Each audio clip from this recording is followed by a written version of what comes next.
बहुत समय पहले की बात है। एक चाट वाला था। जब भी उसके पास चाट खाने जाओ तो ऐसे लगता था कि मानो वो बस हमारा ही रास्ता देख रहा हो। हर विषय में उसे बात करने में बड़ा ही मजा आता था। कई बार तो उसे कहा कि भाई देर हो जाती है, जल्दी चाट लगा दिया करो, पर उसकी बात तो खत्म ही नहीं होती थी। एक दिन अचानक उसके साथ मेरी कर्म और भाग्य पर बात शुरू हो गई, तकदीर और कर्म को लेकर। मैंने भी सोचा कि चलो आज इसकी फिलोसफी जान ही लेते हैं।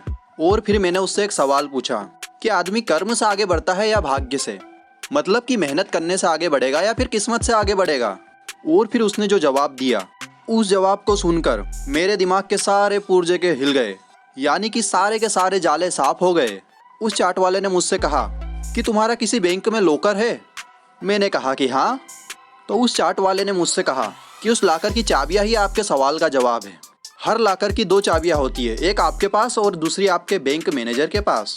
और फिर उसने कहा कि आपके पास जो चाबी है वो परिश्रम की है, देन जो मेहनत वाली चाबी है वो आपके पास है, लेकिन जो बैंक मैनेजर है उसके पास वाली चाबी भाग्य की है, यानी कि उसे भाग्य से प्राप्त हुई है। और जब तक दोनों चाबियां नहीं लगती लॉकर का ताला नहीं खुल सकता। अब आप इसे ऐसे समझो कि आप वो कर्मयोगी पुरुष है और मैनेजर वो भगवान है।